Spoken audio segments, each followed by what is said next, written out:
Smash Factor. Ripping driver, going for it. Oh my goodness. How about that tee shot? That is crazy how far that is. Wow. John Daly, take a back seat, big fella. How about that drive? That's an aggressive line. Man, that is beyond long. Look at this. He's just driven the green. He has just driven the green. I guess hello world, huh? Welcome everybody to week 21 of the 2022-2023 PGA Tour, the WGC Dell match play. For the time being, the final match play in Austin, and in general, short term, we'll see how they handle it and what they want to do moving forward. But for now, we will go with it. This is the last one for a while, which is kind of sucks a little bit. I enjoy this week. Been to the tournament. It's a great course, perfect course for match play. Very scenic, very nice down there. I enjoy everything about that entire event, and one of the more fun events I attended in person. So sad to see it go. And then on top of it, it's just the biggest edge and best floor I think we have of the year. We'll see how the numbers shake out this year. They've gotten a little better each year on people that build more optimally than when they first started. I guess DraftKings maybe was 2018 when they first started. By far one of my most successful tournaments. I've never lost money in a week long. So looking forward to the week. It's a lot of strategy. It can be a headache to most people take it off. I think more and more will play because more people are in tune to how to kind of properly build, but it can still get, you can still get confused if you don't have the proper tools and proper things to help guide you a little bit. So I'm looking forward to, and then on top of it, it's a quick turnaround, right? We start Wednesday morning. So we get today, this is Monday night, a little late, just put the kids in bed, get it out. And then tomorrow's, like our Wednesday, pretty much. We'll final thoughts, final things like that, and then we'll roll with E9 tomorrow night, answer questions, do all that kind of stuff, just like we would on a normal Wednesday, and it starts Wednesday morning. So quick turnaround, but then we get 5 days of golf, so that's awesome.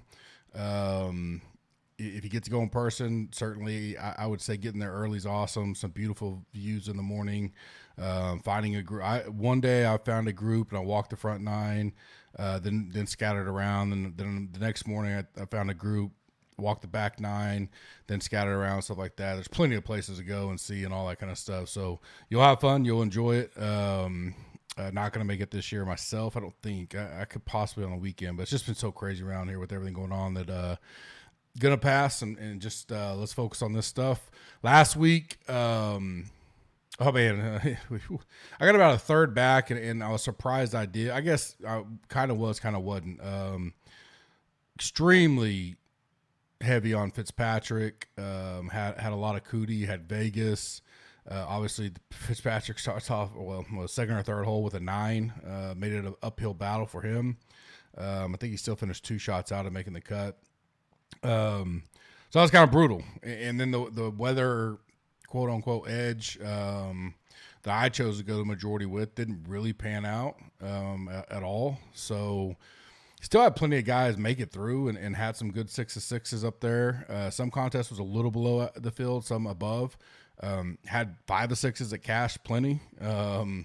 That's how strong they were. You just didn't have a solid enough pool. Fleetwood, Clark, Doc of the Week was fire again with Wallace. Just so, not enough right pieces. One of those weeks. Betting didn't get the outrider first round leader. Had a good shot with Fleetwood there. Wasn't a great chance to try to hedge that at all ever. There's so many guys who could have wound up winning. And if I be honest with you, most people, if you had a Fleetwood ticket, you're probably thinking to hedge with Spieth, maybe shank it out, but I don't know if Moore would have been anybody's most popular choice. So good to see the Edmond, Oklahoma kid get the W. Matchups 3-3-1, a little bit of profit with the juice on the 3 balls and stuff. So take that, moving to another big week this week. Masters gets you 30% off of any package, includes a 7-day risk-free trial. We are March to the Masters now. I will be giving away, so anybody that has signed up in March, so if you already signed up, I got you in, as long as it was a month or longer. If you did a weekly and you want to upgrade, if you did a weekly and you stay the whole time, then that's fine. If that's how you want to pay, that's fine. The only people that won't is like if you, I mean, obviously we want some people to come check out the site and all that kind of stuff, but like, you can't sign up the week before the Masters, then cancel and then out. Like, you know, that's not really what we're looking for there. But, you know, monthly or longer, or if you're doing weekly and it's been 4, 5, 6 weeks, whatever, you're in there too. Obviously annual for sure. I'll have the full breakdown next week. This was being such a quick turnaround for the match play. I wanted to just get the promo going. Anybody that signs up will be thrown into the drawing. I'll probably be giving away like a $5.55 ticket to the PGA Championship. I'll put together a GC gift pack, which will include, you know, some DraftKings money, some swag from the Masters, and other events I've been to. You know, and then we've done a putter before, stuff like that. I'll look around and all that. I'll have it all fully detailed next week. But if you want to sign up, use Masters, gets 30% off any package out there. Weekly, monthly, or annual. If you want to try the weekly, you get a free week. It includes a 7-day free trial. Upgrade anytime you want. Get you into that drawing. We'll give all that away. Not the Monday after the Masters, the next Monday. So I'll wait for all the free trials, everything to clear, and then I'll give that away to everybody then. So RBC Monday won't be that one. It'll be the next one. We'll do the big giveaway, which is plenty of time for the PGA Championship as well. Rate and review us on iTunes. Goes a long way, especially this time of the year. Big week this week, and then we'll Valero, and then we're at the Masters. So that's a good thing. If you sign up for like a monthly right now, you're going to get, you know, this week, which is crucial. I think we have some of the best strategy and tools out there for this week, proven over the last 4 or 5 years. Valero next week, Masters, RBC Heritage, which is a elevated event, so $20 million pot right after the Masters, which is gonna be interesting because a lot of people take off after the Masters. But Zurich team, we don't think DraftKings, I can't remember how they handle. Oh, they do it. I think they do, and they just make both the guys the same price. So some great events just to sign up for a monthly and get all that included, which would include the Masters, obviously. Subscribe and like this video on YouTube. I'll be doing free drawings too, all week long during the Masters and stuff. This is where those will come from. So you don't have to be a member or nothing like that. In the comments section today, tell me who you think the first number 1 seed. I want to say to go down because you could have multiple, but who do you think is the most likely number 1 seed to go down this week? Your pick. It's Scotty, Rahm, Rory, Cantley are 1 through 4. So one of those 4, leave that in the comment section. I'll get you into the drawing. Listener League is up. We got a short time to fill it, so get in there now. I think it was almost half full tonight, so we should have probably filled it super quick last week. So I appreciate that. That'll go a long way for us for the Masters for sure. Last week's winner, C_Mons. I've already sent him the link to join the end of the year Tournament of Champions, 425.5. He had Fleetwood, McCarthy, McNeely, Moore, Rogers, and Wu. Very solid lineup from him. Hopefully had that and some other stuff. Would be a great week, good week. Very solid lineup. Course preview this week, Austin Country Club. Obviously not as big of an emphasis. Match play, you know, you're playing your player more than the course, but you know, it does come in a little bit as far as some of the guys we may be looking at. It's Pete Dye, par 71, 7,100 yards or so. The 9s are flipped for match play, so they played a little bit backwards. This is something I thought we had rumors coming around that the Honda may be a good match play place, which it would. I think they may do that at a place like the Honda too, just so you for sure get everybody playing the bear trap instead of only the matches that make it towards the end. But anyways, they are flipped here. You know, deep pot bunkers, big undulation, hard to get even lies at times, especially 12 through 16 are the lowlands closest to the Colorado River. Bermuda greens probably has some overseed right now, much like Sawgrass last week. A little warmer down there for sure in Austin, but so Bermuda mix, you know, with overseed. Weather pretty much looks, double check real quick. I had it pulled up right before we came on.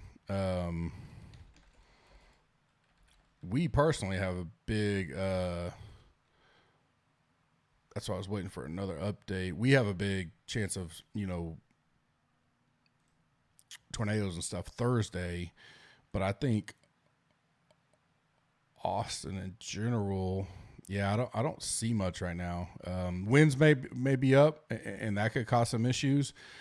The only problem with weather is you're not. It's just two guys versus each other, so it's not really a factor at all. I mean, I guess if we started seeing something consistent, and because we're going to be locking Wednesday morning, going all the way to Friday, it's hard to plan ahead for any of that kind of stuff, right? And even if you are, it's just still two guys on the course. They're going to be playing the same conditions when they're playing each other. So I don't factor a lot, unless we see a whole bunch of wind or something like that, and you think you want grinders or something different. But even then, playing a full tournament versus playing that hole by hole, it's just a different mentality. So if we have some weather, we have it, but it won't be a big factor to me. Past winners at this course, Day. It's the second time winning, but first time at this course. DJ, Bubba, Kisner, Billy Ho, Scheffler. Runners up, Kisner, Scheffler, Kuchar, Kisner, Rahm, Usti. So you've seen, big boys like Scheffler, Rahm, DJ win it. And then you got, guys like Kisner, Kuchar, Usti, a totally different profile there. Kisner's just in general, a top player. Be interesting to see this week to see how that, his talk about on that. He's not coming in really great form at all. Saw his presser a little earlier, and he seemed like he found something and feels a little better. But sometimes you just have that mentality as a he's the cheapest in his pool. I'm assuming he's going to be highly owned, and it's certainly a hard fade to do because he just continues to produce here. What I say, he's got a first and 2 seconds in the last 4 years. So obviously didn't have it in 2020. Very, very difficult to fade him, but could be a good. If he's just not on this week, could be a good chance to. Scoring is different. So you get 3 points for a hole one. You get a half or 0.75 points for a half, minus 0.75 for a hole lost. You get a 1.6 bonus for holes not played, each hole. Match one, you get 5 points. Match halved, you get 2 points. The only streaks and bonuses you really get is a streak of 3 consecutive holes won in a match, max 1 per round, just like a birdie or better. 5 points. No holes lost in a match, 7.5 points. Points can really add up when you start getting guys that get, we had a withdrawal last year. I want to say it was Paul Casey, and that, so those guys just get, all those holes. I can't remember how that all worked out, but you beat guys or you go get a 7-6 type win. Those additional points for holes not played really add up. Like I said, we had it as high as I think 39, almost 40% of quote unquote dead money. When this thing first started, it's definitely picked up in the industry where people are trying to be more, conscious of it. And some don't think you have to necessarily build completely optimal. The most optimal would be every lineup you build, you have a chance to get 6 out of 8 in the Elite 8. Most people, some people, you may check whatever you're using. They may say they're designed to build like that, but they're really only building with the mind that you get 4 you have a chance to get all 4 of your guys in the final 4. And you don't have to build where it's all 6 are in that Elite 8. Some people say all I care about is getting all 4 in the final 4, and then you don't have to worry about it, right? You get all the points coming in. You're going to get their matchups, the championship, the third place. That would be the most, obvious best thing to do. Sometimes it's very difficult because, again, on top of all that we're talking about, you have to take chances somewhere, because salary restrictions. If this was just bracket play and you just pick whoever, like March Madness, yeah, you could probably design a pretty good player pool. But when you can't go take the top seed or 1 and 2 top seeds in every single 4 or 8 man pool, depending on how you look at it. That's where the headache starts coming for people because they know what they want. But when you start trying to put that in, especially if you're doing MME, that's what I love doing this week because our green machine does it all for you. So we coded this, hard coded it. You don't have to do anything. You have to build your pool properly. That's it. And I'll walk you through it in the articles I put out. Meaning it'll still run for you, but if you may want 50 lineups and it's giving you 21, and the reason may be you only have enough players from Group A to get 21 lineups. You're not getting enough players in there for the stuff you want, the ownership you want. So that's where it gets a little bit difficult. Why I like it, I enjoy it. It's, my funnest week of the year, but and I think our system does a very good job at it. Stats, again, not really looking at much. I built one model for this just to have a guideline, but more stuff I'm looking at is everything else. Ball striking approach, birdie or better, around the green, good drives, and opportunities inside 18 feet is what I looked at. Of course, some recent form, looked at the match play history. So I have the 6 years. This is the 7th year at this course. So having a full 6 years now kind of lets you know, how are people done. I have the records I used this year for match play was the 6 years here. There's several guys that haven't played here at all. They could have played at Ryder Cup, President Cup. I didn't bring all that in. I just looked at the 6 years here. Some of it's gut feel after that, right? Tom Kim, he's never played here. He played in the President Cup a little bit. So, I mean, you can kind of bounce around and see what you're going to do there. Salary ranges 7, 10K, which I think it's even higher than last year. 7, 9K, 10, 8K, 27K, 26K, which I like. I don't mind the pricing being there because you can't, to get the right amount of bracket and people in the right spot, it's fine anyways.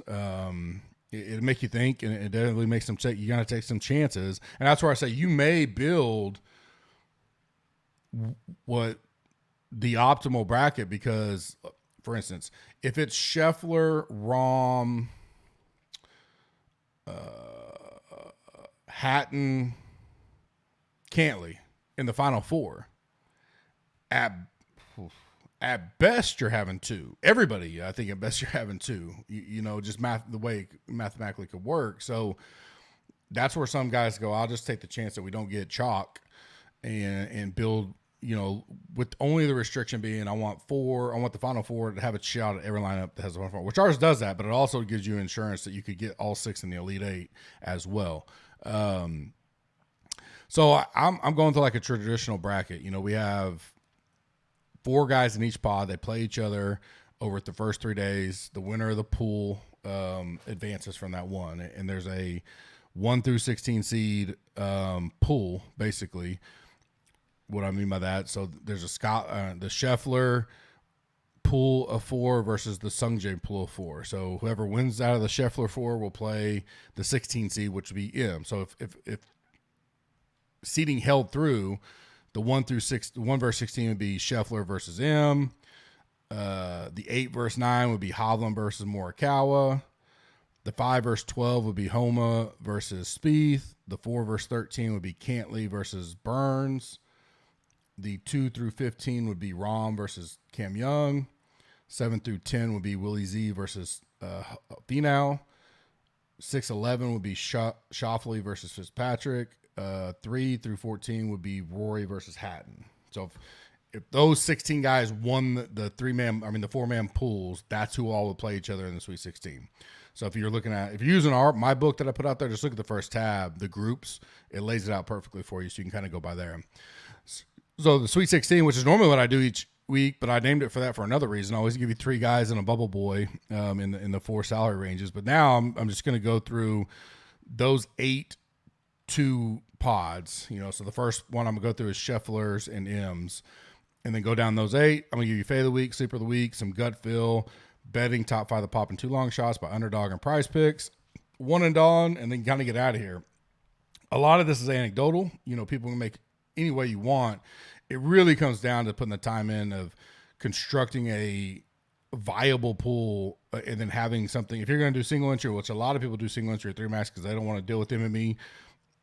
On the flip side, a lot of Gups Corner guys do a lot of MME this week when they normally don't because they know the tool does it for them. I mean, they just got to put a tool together. Put a player pool together that gives them enough outs and they go ahead and do it. So in the 116, I like Scheffler.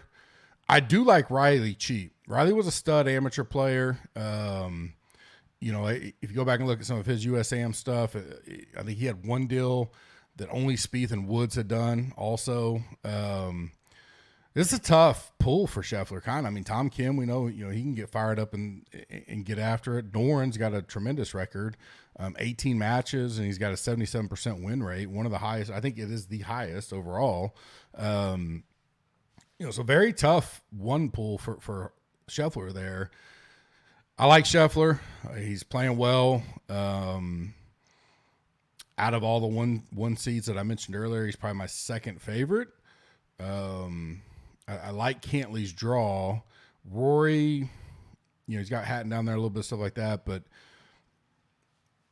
I really got to decide how much of the high guys I want, because I like some mid-range guys to make some moves, pull some upset, give me, more set up that player pool. Because when you go high like that, you definitely have to have some lower guys, which means you have to have them wanting them to win out of their three-man, right? So I don't mind him, and I like Riley right there as a cheap guy. I like him out of the next one. I could see Fleetwood. I'm not as high on McNeely or Poston. McNeely get hot with the putter. We've seen that. He's won 3 matches in this, 66% win rate. I don't mind that at all. He definitely has a hot putter. Fleetwood's playing good. Runner up here, or close to runner up yesterday. That shot on that par 5 at the end was brutal, but and the shot was bad. I know they're talking about on the TV, but he kind of got a bad break. If it had just went into the normal part of the bunker, not where he had to put his legs all cattywampus up there, it wouldn't have been as bad. I think he gets on the green and probably has a decent shot at 2-putt, but it's just bad all the way around. So I don't mind that if you're looking there, but so the 2 I like in these out of these 8 is Scheffler, M, and I wouldn't mind Riley. Doesn't mean those are all the guys I'm playing. This is just kind of give you a guide of where I'm at. 8, 9, I like. So we got Hovland, Kirk, Kim, and Kuchar. Siwoo Kim and Kuchar. And then the 9, we got Morikawa, Day, Svensson, and Perez. The 8, I kind of like Kirk. You have to get cheap somewhere in some of these pools, these 4-man pools that come out. Hovland's perfectly fine. I just think with everything around it, I like taking a chance on Kirk. He's got, he's won 5 matches, 60% win rate. He's top 13 or better, 15 or better in all the, model stats, form, everything I looked at. Little worse on the putting, but outside of that, I like the course setup for him. I like the form he's coming in with. So I like him, and I like Day. So I like Day down there in the Morikawa bracket. Veteran. My worry, I guess, would be always with someone like that, and we'll get to that a little bit with Willie Z. Anytime you got that back kind of deal, you play – what did I play? Well, we figured out last year. 6. You play 6 because you play 3, 4, 5. Yeah, 6 matches to get, either the win or third place match. That could be tough. So it's something to think about. Maybe drives some ownership down, but I'm not letting it bother me right now. I don't think those guys would be here otherwise. So I like Day. And then a cheap kind of guy out of this 8, 9, I would lean Perez. He showed here once before. He's got 7 wins, 57% win rate. Had that run to the Final Four a couple years back, so I don't mind him either as a cheap guy. 5-12 pool. 5, you got Homa, Matsu, Su, and Kisner, or Suh, and Kisner, which seems kind of tough. The 12, you got Spieth, Lowry, Montgomery, and Hughes. I like Matsu. Good price, 8,600. He's got 15 wins, 33% win rate, but he's played a lot more.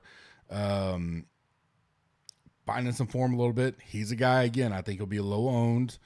You're not too expensive. And people think about, well, he gets, to the 4th match and the neck flares up. Those are just chances you're going to have to take. And so I don't mind it. I don't think I'm here to pay 10-1 for Homa, but if he winds up being kind of one of those low-owned top guys, I don't mind looking at it. And then you got Kisner. That's the thing that'll be interesting is I like Kis, but, man, I just wonder who's not, unless they just go, I'm just going to try to fade it because we know he's going to be one of the highest owned, if not the highest owned at 7,200 with, he's number 1 history here. But you look at his current stats and everything I look at, he's one of the last in almost everything. He's 63, 64, 64. The only 2 things he pops in is he's 34, so mid-pack putting, and number 1 in history. So 30 matches, 73% win rate. You're playing him, you're going pure off of, that gut, that bulldog type mentality and hoping him get it done. I'll play him. I just don't want to play him if he's super chalky. That's the only thing I'd look at. I like Montgomery down there too. I don't know if I want to pay 10-2 for Spieth. He's got 20 matches, total matches with a 50% win rate. When I've been saying the matches, sorry, it's been total, not win rate. So 30, so like days, got 19 matches, 47% win rate. 73. Montgomery's never played here, but we do know in this kind of event when you can get a hot putter, and can he get a hot putter, you can survive. And he kind of tends to have like those bad holes at times that kills him, that won't kill him as bad here. I like that a lot. $7,400. Lowry, another veteran, 15 matches, only a 20% win rate, so I don't like that as much. And Hughes, 7 matches, so not many, but a 57% win rate. I don't mind that. Super cheap guy. You hope if he just gets out of the foursome, you're way ahead of the field, and he could fill in some of those. If you try to get a a Cantley and a Rahm, a Scheffler and a Hatton, something like that, that definitely could be a guy. He may make my pool, like an MME pool. But I like Matsu Montgomery the most. We'll see what the Kiss chalk looks like. And then a Hughes is a guy I wouldn't mind. Like, I'd rather take a chance on a Hughes at 6,100 than a Suh at 73, personally, just because of the money savings and what it would allow on the upper side of the bracket. Upper side of your lineup. Some of these bigger names in the other, 4 main quads that you may want to go to. So the 4-13, 4, we got Cantley, Harmon, Taylor, KH Lee. 13, we got Burns, Scott, Hadwin, and Power. I like Cantley. I think he has one of the best draws. If I was going to take another person from his little 4, say I'm putting I'm trying to get maybe 40 guys in a pool for 150 lineup, something like that. I don't really know where I'm going to go there yet. I'll work on that tonight and for the articles tomorrow. But Harmon would be the other one. I don't know if I get to Taylor or KH Lee here. Definitely not Cantley. It's one of my favorites. The other one, I like Scott. I think Scott and Power are kind of a toss-up. Scott, 7 matches, 42% win rate. Power, 7,200, 5 matches, 60% win rate. Very close in most of the other statistics. Power, a little bit better putter. It probably means Hadwin wins this thing, but, don't know for sure where I'm going there. I think Burns maybe could be a little popular coming off last week. He's shown it now a couple times. It really didn't look great, but he had a good Sunday. So I wouldn't mind fading that. Never had played here.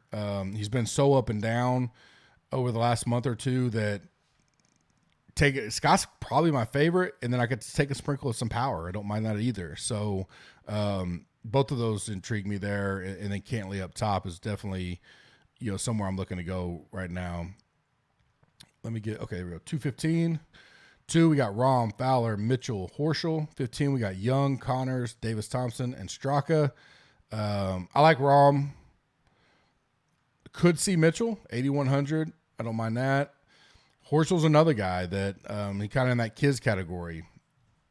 A lot of changes, a lot of stuff he did recently with his, some of the clubs and all that. Hadn't played as great, but he's played this course tremendously. 16 matches, 56% win rate, 6 in the course history fit. So I hope he gets popular, because what I like to do there is probably just go like Rahm, Mitchell. And if I do anybody other than Rahm, and hope one of those two come out.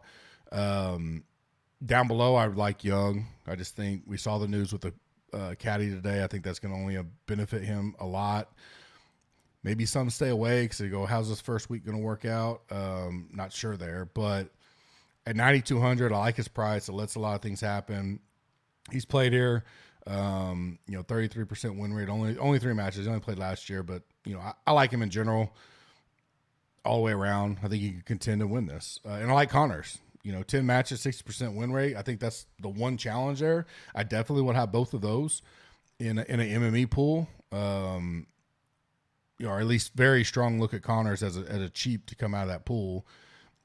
Some guys like to pull 2 out of each 4. So you're taking half the field, 32, put it in your lineup, green machine for us, and let it spit out what it is, and hope you get 1 or 2 out of each one, make it 3. You're probably gonna be doing pretty well. So if you're doing that, Young and Connors will be the 2 for me out of that. Rahm up top, I do like 22 matches, 54% win rate. You know, I like to hear his presser. I wonder what happened at the player. He hurt me a lot on DraftKings with the withdrawal, but I can forgive that and go back to him. I mean, he's playing good and he's played here good, so I don't mind that at all either. 7-10 matchup, we got Willie Z, Fox, English, Putnam, and then the 10 we got Finau, Kitayama, Bezadenhu, and Moronk. I like Willie Z. That may be all I play from there. I think he wins that 4-man. And then Finau, he's got a really good draw. Moronk would probably be a cheap guy that if he could pull the upset at 6,400, worth a flyer type in your player pool. But this is one of the ones I really like Willie Z and Finau to come out of these two to play each other, and those could potentially be like some core type of plays in my pool in general, and then spin around there and just if they bust out, it can kill a lot of your lineups. But if they hit, it's risk reward. How much volatility do you want to take on this week? It's kind of the deal. And you've seen through some of these I've been going through, there's some tough questions, ones where I'm like, I could see it, but I'm much stronger there than I am going to make some cuts there. And because I don't want to have 55 guys in my player pool or something like that out of the 64. I think you spread yourself too thin then. 6-11, we got Xander, Hoagie, Wise, Cam Davis, and then Fitzpatrick, Theegala, Minwoo, and JJ Spawn. I like Cam Davis. I think he'll be my favorite low price guy that I'll take some, stance on. Hope he gets out of that. If he gets out of that first round, then he's done good, and we got chances there. Hoagie could be another guy. Xander's intriguing just because he's 12 matches, 41% win rate. He's had a lot of ties. He's been close, but I could fade that 10-3 and just, take Hoagie and Davis. Hope I get one out of there. Wise, maybe, but I kind of like Hoagie because of the irons. He can get so hot. We've seen him get hot with his irons. But I like Cam Davis as one of my cheaper guys to go take a chance on. I like Fitzpatrick. I know that, he burned me as much as anybody last week with the missed cut. But when he got the 9, he shot 4 under after that, the rest of the round. And so that 9 kind of covers up. It was a par 4 too, so +5. You can say it's all anecdotal, but if he pars that instead, which obviously he's not going to, he's -2 heading into the weekend. What won it? -9, -10 won it. So I'm not putting too much into it. I think he's a lot closer than what some, but I think it'll just look like he's not coming in very good. I like enough about him, and he's cheap, 8,500. I don't mind that at all. And I like Minwoo. So there's 2 guys in that pot I kind of would I could take a chance on. And think they have a decent path out, or it's one reason I like Cam Davis. I think he could, if he came out of there, or Hoagie comes out of that, I think they easily, it's not horrible getting out of that, what I call DA bracket, if you guys are looking at my stuff. And then finally, 3-14, Rory, Bradley, McCarthy, Stallings, Hatton, Henley, Griffin, Herbert. I like Rory. I'll only play him if he's coming in where people are just like, nah, I'm not going to play Rory. We've seen the club stuff, the change, something about his driver. He went to Augusta last week. Is he just using this week as a tune-up? Whatever. And then now he's low owned. If he's going to be a popular pick, I'll fade him. Because of all that, I'll fade him, right? He's going to take next week off. Then he's prepping for the Masters. He's kind of said that multiple times. So could he not be as focused, or gets down or loses the first match, and the next day just like, it's going to be so hard to come back. I'll just work on my stuff I need to work on. So that'll be, and it sucks we only have one day to kind of gather all the information from industry, stuff like that, try to list as much as we can. But I don't mind him, mainly because I don't know that I like anybody else that much down here. Maybe McCarthy, because we know he can get hot with the putter. I don't really like Keegan in general. I think he's never won a match yet, or something close to it. Maybe only tied. It's not good for Keegan here at the old match play. So that's the only thing where I'm like, man, Roy could just accidentally get out of that one. Maybe McCarthy or Stallings, whichever one you kind of like there. It's a coin flip to me to get a cheap guy in your player pool that, hey, if he gets out of there, makes Sweet 16, gives you some hope there. That may be all you need from someone that cheap. Hatton's going to be probably the most outside of a potential Kisner type deal. will be very popular. I like Griffin. If I don't go Happen, I like Griffin a lot. That's probably all I'd play out of those two. I mean, so I'm probably going like Griffin, Hatton, and then maybe pick my one cheap guy from the other four. You'll probably Stallings or McCarthy if I'm fading Rory. If I go Rory, I do Rory and then one guy and then Hatton, maybe Griffin type situation there. If I'm going to take 4 from those 8, and that'd be more of MME, right? But the two guys, I like Hatton a lot. I think a lot will, so kind of have to think that through as far as strategy goes. Fade of the week for me would be Morikawa right now, 9,500. He's got Day, he's got Perez. If he gets out of there, he could have Kuchar, Kirk, Hovland. Very tough 8 men there to get. Whoever gets to the Elite 8 out of those 8, has probably earned it. He's got a 28.5% win rate so far. I think the course would set up well for him, but he's just at that price. He's a guy that I'd be off of right now. Sleepers of the week, which I've kind of already went through all those, but Davis Riley and Cam Davis are the 2 lower priced guys I really like to kind of maybe have a good chance out of their deal. Davis Riley is a complete, to get out of Scheffler is a big deal. So it's, but you got to take a little bit of risk at times. Cam Davis, I truly think could win that 4-man pool for sure. Some other gut feel plays, guys you could sprinkle in your player pool if you're doing 20, 50 lineups. Thigala, Adam Scott, Billy Ho, Tom Hoagie. Betting top 5 of the pop and 2 long shots. Link is in the description. $1 for $1 match up to $100. Use the code GUP. I don't know how Price Picks will do this week. I hadn't checked. So if they have stuff, I certainly will put them out like I normally do. Underdogs got their best balls rolling for the majors. So you got 2 weeks and 2 days to get those drafts in before the Masters start. A lot of talking there in our Slack about that. Go check that out. I'll be looking at that some this week, especially since we have a little bit more time with the 5-day. I don't remember last year. Maybe DraftKings did Showdown. I want to say they didn't for this week, meaning, because there's only so many matches every day, but, a little more time to work. And I'm really looking at those best ball deals for underdog. I think there's some good advantages there. Links in the description for both of those. Top 5 for me, I like Young 33-1, Willie 33-1, Fitzpatrick 40-1, Hatton 25-1, Riley 80-1. 2 long shots, and maybe we can go like a Sweet 16. I haven't looked at all the bets yet, or Elite 8 type. I don't know what they'll have for options, but Cam Davis 130-1 to win it. Should have some good numbers out there for the Elite 8, Sweet 16 type props. And then Griffin 150-1. Again, should have some good numbers to make Sweet 16 or Elite 8 type props as well. One and done, kind of the same guys. Young, Fitz, Willie, Hatton. Hatton will probably be popular. So if you're like behind, I probably wouldn't go there. Cantley is a guy that I didn't like his betting number wholeheartedly to get into it yet. He's kind of on the fringe. If I see a 20 drop, I may move to him, but I like him for one and done. I think he has a solid route to get there. Finau, maybe another guy to toss another name out there that, if he's the one to come out of that Willie bracket, I could see him having a good run there. I will be doing E9 tomorrow night. Well, I'll just answer questions about strategy, building.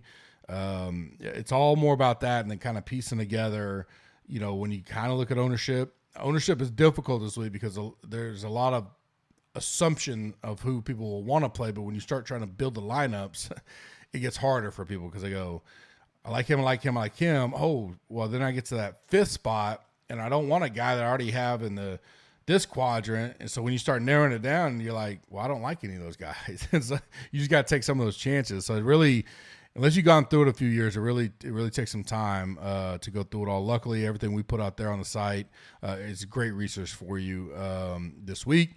Don't forget Masters. If you want to come check it out, 30% off, 7-day risk-free trial. You get everything I talked about earlier. It's a great week to try it out, especially what's ahead with the big Masters. Triple Millie Maker we saw. I'm looking forward to it. I love this week. This is one of my favorite weeks of the year. Then we get 1 week, the Valero, which I like that tournament as well. Went down there when I lived in San Antonio. And then we're at the Masters. So looking forward to it. Hope you guys have a great Monday night. We'll talk to you soon.